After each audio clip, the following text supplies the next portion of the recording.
¿Por qué exactamente estamos teniendo hoy una grandísima corrección en los mercados a la vez que un crash literalmente en las criptomonedas? ¿Qué hay detrás de todos estos movimientos y nos deberíamos preocupar a corto, medio y largo plazo o deberíamos de comprar efectivamente estas debilidades?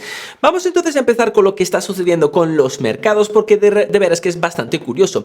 Tenemos entonces aquí el gráfico del Nasdaq, ¿de acuerdo? Estamos observando que aquí cerrábamos el día de ayer, nos damos cuenta que ayer también cerrábamos en negativo, como estamos observando. Sin embargo, durante, digamos, todo este after hours, nos venimos también un poco hacia abajo.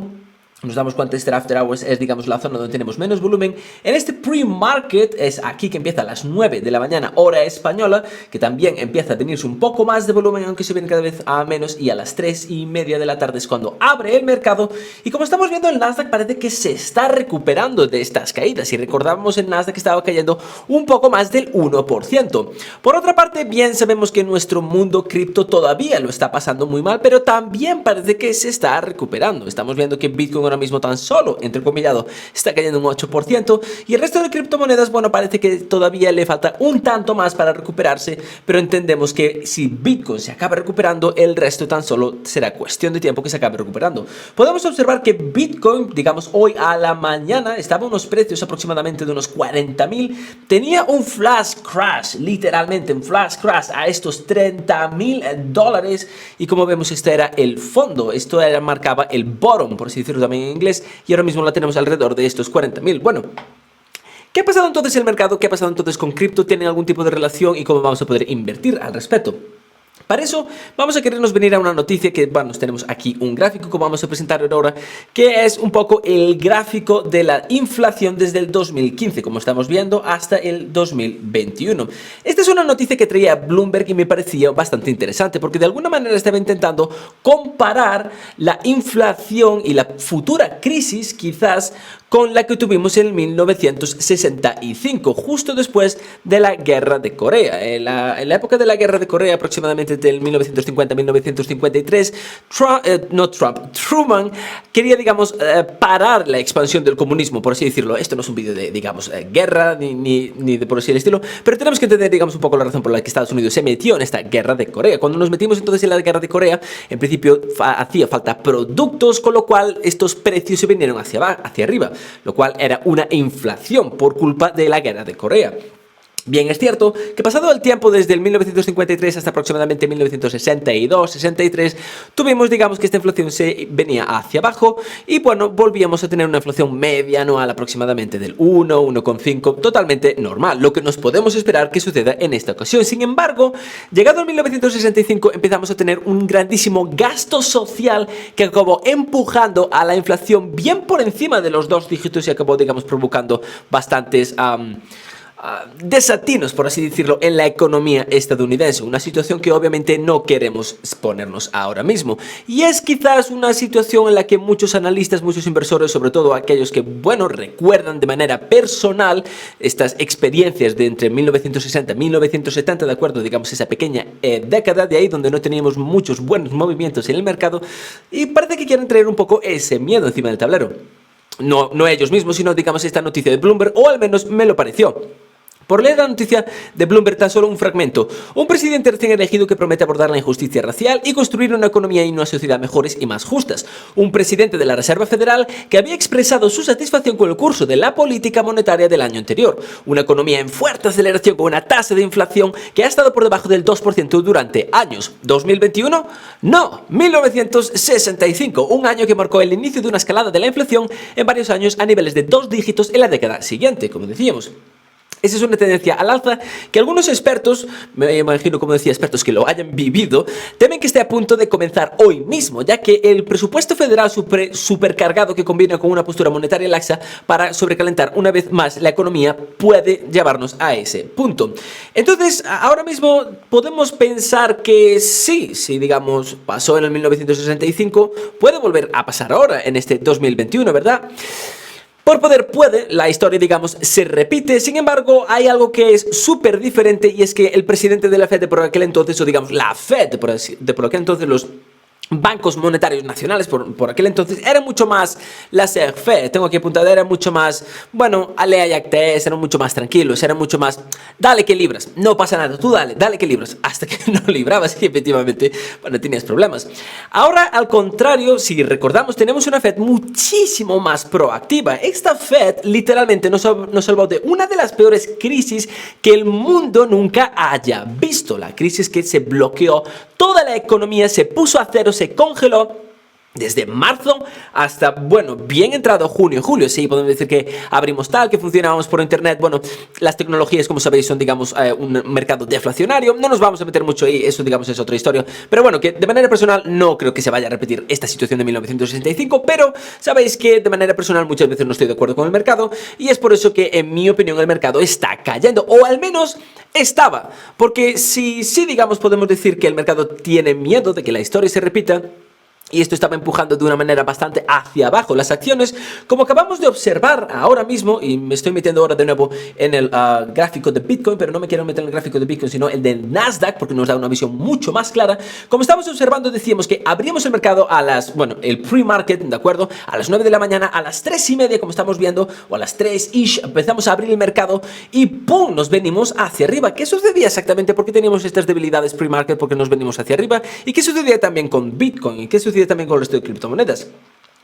He aquí entonces cuando tenemos que pensar y mirar un poco hacia nosotros mismos. Muchas veces tenemos que darnos cuenta de lo que estamos haciendo nosotros es prácticamente lo que está replicando el mercado. Nosotros tan solo somos una pieza más del puzzle de un millón de piezas y miles de millones de piezas del mercado, pero estadísticamente hacemos ciertas cosas que van a favor del mercado. Muy pocas veces tomamos decisiones contrarias al mercado. Tomar una decisión contraria al mercado sería ahora comprar Tesla, por ejemplo, cachín, sería comprar Coinbase, sería comprar, bueno, acciones que están viendo un poco castigadas. De manera personal pienso que es una buena estrategia estas acciones ahora mismo o estos movimientos, pero ese no es el tema.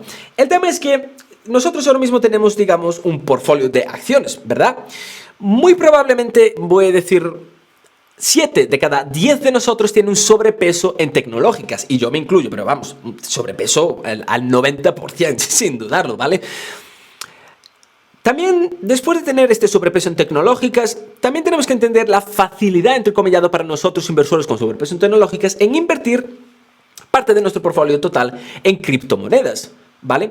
Entonces tenemos que pensar que, bueno, tenemos criptomonedas, tenemos nuestras tecnológicas, y digamos que este perfil tanto de persona con poco dinero o con persona con mucho dinero que invierte de manera agresiva en tecnológicas, también es probable que tenga una parte bastante importante en criptomonedas, ¿de acuerdo? Ahora, esto no debería, digamos, explicar así, por decirlo de manera bastante rápida, porque nosotros tenemos este tipo de portfolios, no hacemos nada y estas acciones se vienen arriba hacia abajo. Sin embargo, hay algo que ya nos decía Coinbase en su presentación el primer trimestre del año de este mismo año, disculpad. Y aquí las tenemos, ¿de acuerdo? Y es algo que veíamos en un vídeo hace un par de semanas o hace un par de días, pero lo explicamos con un poco más de calma. Tenemos, bueno, la volatilidad del mercado de cripto, nada que nos interese ahora mismo. Y por otra parte tenemos Retail Trading Volume, este es, digamos, nosotros, la cantidad de criptomonedas que compramos y vendemos, e Institutional Trading Volume, es decir, la cantidad de criptomonedas que los hedge funds, por así decirlo, compran y venden, ¿vale? Como estamos observando entonces desde el 2018, vamos a borrar todo esto porque no es nada interesante. Como estamos observando desde el 2018, vamos a hacer un poco de zoom. Tenemos aquí 2018, 2019, el 2020 y llegamos al 2021, que veíamos las cifras en un vídeo atrás, echar un vistazo, pero no son muy relevantes, siguen incrementándose de la misma manera, ¿vale? Como estamos viendo entonces, nosotros estamos moviendo unos 45.000 millones de dólares, mientras que, bueno, los inversores institucionales movían 11.000 millones de dólares. Y esta tendencia se repetía a lo largo del tiempo. Nosotros siempre acabábamos moviendo muchísimo más dinero que los inversores institucionales. Esto era hasta el segundo trimestre del 2019, como podemos observar que por primera vez los inversores institucionales, Wall Street, literalmente tiene ahora más poder, entrecomillado, para mover el mercado cripto que nosotros. Esto pasa por primera vez en el segundo trimestre del 2019. Y a partir de ahí, como podemos observar, la historia se repite. Nosotros digamos que nos venimos un poco hacia abajo en el volumen, ellos se ven un poco, pero no tanto, y siempre acaban teniendo más volumen, siempre acaban teniendo más poder, y ahora incluso ya, bueno, nos están prácticamente viniendo un más 100% hacia arriba. Tenemos entonces que darnos cuenta, y esto lo mencionamos también en el vídeo, que a la hora de ser nosotros, quiero pensar que al realizar nuestras inversiones, invertimos más bien mirando a largo plazo, invertimos pensando en, bueno, ¿cómo será el mundo mañana? Eso es como explicamos un poco en qué manera es más rentable, más segura y menos problemática de invertir. Pensamos en cómo será el mundo mañana e invertimos en esas tendencias, invertimos en esos mercados, buy and hold, y de manera muy tranquila, aunque haya grandes volatilidades, compramos el dip si tenemos una gran convicción en estas compañías, en estas acciones, y con el tiempo y una gran calma y paciencia, estas compañías, estas acciones, nuestro dinero se vendría hacia arriba. Sin embargo, Wall Street no hace así. ¿Sabéis que a Wall Street lo que le encanta es hacer catching, catching, catching, catching, every day, catching, catching, todos los días, compra, vende, compra, vende, compra, vende? Es su trabajo, literalmente este es su trabajo, esto es lo que hacen todos los días. Llegan a su oficina, tienen su cafecito, pum, se sientan a las 8 de la mañana, pum, abre el mercado, pum, pum, compra, vende, compra, vende, compra, vende, compra, vende. No a esa velocidad, pero sí tenemos que darnos cuenta que se dedican a, literalmente durante todo el día, comprar y vender activos. Comprar activos sobrevendidos, vender activos sobrecomprados. Quiero pensar que nosotros, si tuviésemos esa posibilidad, también podríamos realizar este tipo de movimientos, y en conjunto los inversores, digamos, retail, podríamos, digamos, mover el mercado como estos inversores institucionales si moviésemos esa misma cantidad de dinero. Ahora bien, si nosotros mismos tenemos un portfolio de cripto y un portfolio de tecnológicas, y estas tecnológicas caen como están cayendo, tenemos a Apple, tenemos a Tesla, tenemos a Microsoft, tenemos a Google, tenemos a Palantir, tenemos a muchísimas tecnológicas, que sí nos gusta cripto, pero tenemos que entender que la convicción, el riesgo que hay que estas compañías, estas acciones den unas rentabilidades inferiores al mercado versus a cripto, que como estamos viendo se puede venir por cualquier parte, es muy pequeño. Es decir, el risk-reward ratio es mucho mejor en las acciones tecnológicas que estamos viendo, que acabamos de mencionar, que en cripto, que sí, que cripto acaba de tener unas rentabilidades macanudísimas durante los últimos 12 meses. Fijaros qué está pasando ahora, nos estamos viendo, carajo, se hunde el barco. Entonces, cuando estas acciones tecnológicas caen, cuando el Nasdaq está cayendo, ¿qué hace Wall Street? Wall Street va al mercado cripto y dice, bueno, yo aquí ya hice mi dinero, yo aquí ya hice mi jornal, por así decirlo, estamos sobrecomprados, estamos lo que queramos, o incluso perdiendo un poco de dinero, no les importa decir, mira, yo ahora mismo con Bitcoin a 40, habiéndolo comprado a 30, he obtenido una rentabilidad del 30%, voy a vender todas mis posiciones, voy a liquidar al menos el 75% de mis posiciones, nunca acabo vendiéndolo todo normalmente, voy a liquidar el 75% de mis posiciones, y lo que voy a hacer es invertir este 75% extra que tengo de cash en estas grandes tecnológicas que se están vendiendo hacia abajo sin sentido. Y sí, volvemos a la misma historia, porque caen estas tecnológicas por el miedo de la inflación, 1965, inflación después de la guerra de Corea, la Fed que no hacía nada, dale que libras, hasta que no librabas, y bueno, tenemos unas rentabilidades, la década perdida, por así decirlo, ¿de acuerdo? Entonces, para resumir todo esto, ¿qué va a pasar ahora con el mercado de las tecnológicas? ¿Qué va a pasar con el mercado en general? ¿Y qué va a pasar con el mercado cripto? Y ya, obviamente no tenemos una bola del futuro, pero estamos hablando de un poco a largo plazo, ¿de acuerdo? Con el mercado en general, lo que el mercado está temiendo es que tengamos una inflación que se repita la historia. De manera personal, como decía, no creo que esto suceda. Tenemos una Fed que no es activa, es proactiva, no está reaccionando a esta inflación que se dispara por encima de 2 dígitos. La Fed no va a permitir que eso suceda. La Fed tiene un objetivo de obtener una inflación del 2%. Si nos venimos un poco más al 3, al 4, al acabar este lapso temporal de 12 meses y al recuperarnos económicamente hablando, sobre todo todo este desempleo, la Fed va a subir tipos de interés. Esto ya se sabe, simplemente estamos intentando calcular o estamos intentando cronometrar. Bueno, Fed, ¿cuándo lo vas a hacer? Jay Powell está cansadísimo de decir que hasta el 2023 no lo vamos a hacer. Sin embargo, Jay Powell a lo mejor no está pasado enero del 2022. También teníamos que Kaplan empezaba a decir que, bueno, tenemos que empezar a hablar de cuándo vamos a dejar de comprar todos estos bonos por parte del Estado, y estos mortgage-backed securities. Están comprando, como decíamos, 120.000 millones de dólares de estos activos y pasivos. Bueno, pasivos realmente. Cada mes, que no es cada año, no, es cada mes están comprando 120.000 millones de dólares. Así que también es que entender que sí, lo que están haciendo, están ayudando a la inflación, están ayudando a la economía todavía, pero vamos a tener que subir los tipos de interés antes o después y relajar este nivel de compra. Ahora Estados Unidos se está reabriendo. No creo que tardemos mucho en escuchar estas noticias. ¿Afectará esto al mercado? Probablemente sí. El mercado es alguien súper emocional, como estamos observando, las mínimas noticias, un mínimo titular que aparezca aquí o que aparezca allá, o un tweet de un CEO, de una persona, lo mueve de arriba abajo. Así es el mercado es un conjunto de personas y las personas, bueno, tenemos culo, tenemos miedo, como decía mi abuela, ¿de acuerdo?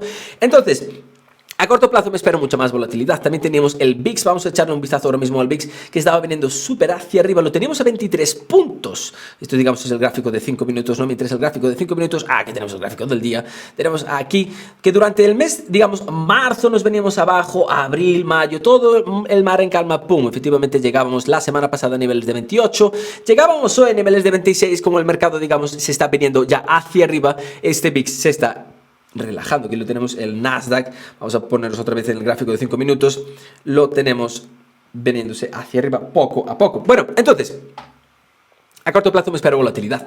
A largo plazo me espero que este mercado se recupere y que las tecnológicas sigan, digamos, teniendo unas revalorizaciones muy superiores a lo que es el S&P 500. Sobre todo si cogemos las tecnológicas ahora mismo. Hablamos de Salesforce. Tenía una nota súper positiva por parte de Morgan Stanley diciendo que esta caída después de la adquisición de Slack del 25% ya ha sido sobrevendida y ahora digamos que tiene una pinta totalmente macanuda. Hablamos de ella muchas veces también me preguntas sobre Salesforce, ¿verdad? ¿Qué te parece esto, aquello, lo otro? Me parece macanudo. Sin embargo, en un día como hoy, ¿de acuerdo? Donde estos mercados estaban teniendo tantas debilidades y había tanta sangre en el mercado, que Salesforce, por mucho que nos guste que se venga 5 puntos, 5 dólares, un 2,52% hacia arriba, no me parece día hoy para comprar. Habría que comprarla ayer, pero bueno, efectivamente ayer no es momento. Dicho esto, entonces, vale, entendemos que el mercado a corto plazo va a ser súper volátil, nos va a dar más oportunidades, volatilidad igual a oportunidad, siempre que tengamos cash, ¿de acuerdo? Muy importante no tirarlo todo en la primera oportunidad que tengamos, ir, digamos, poco a poco invirtiendo. Y lo segundo es el mercado de cripto. ¿Qué va a pasar con el mercado de cripto? Bernardo, ¿esto es un FAT? ¿Se va a venir hacia abajo? ¿O esto, digamos, va a llegar, como decía Cathie Woods, a $500 million que podría llegar Bitcoin? Y creo que sin ninguna duda puede llegar Bitcoin a $500 million. ¿Lo va a hacer para la semana? Va a estar complicado. Obviamente, a corto plazo el mercado de cripto se acaba de llevar un golpe muy fuerte. Y esto también nos va a ayudar a separar un poco, bueno, cuáles son las cripto que se van a quedar con nosotros y cuáles son las cripto que van a ser las SPACs del futuro. Las SPACs que un día lo tuvieron absolutamente todo, no hace muchos meses, y ahora se han quedado nada.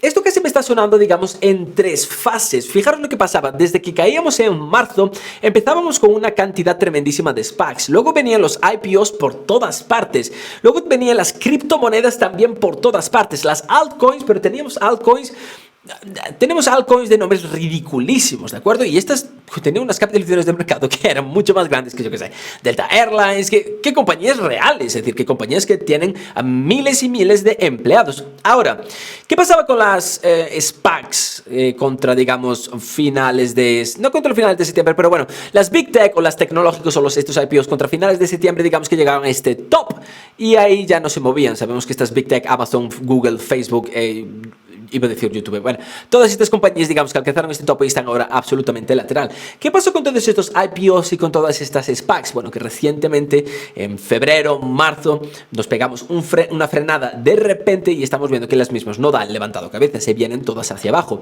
Finalmente, la tercera fase es la fase de las criptomonedas, de las altcoins, realmente. Sí que digamos que quizás por culpa de Bitcoin y las preocupaciones medioambientales esta se vino hacia abajo, acabó tirando todo, digamos, con una pieza de dominó, pero las que realmente tienen futuro van a volver a venirse hacia arriba y el resto efectivamente se van a quedar ahí abajo. Así que ahora mismo es cuando el mercado va a empezar a escoger, a separar, digamos, la paja de lo que no es paja, ¿de acuerdo? La paja de las buenas criptomonedas de las criptomonedas de paja, por así decirlo, ¿de acuerdo?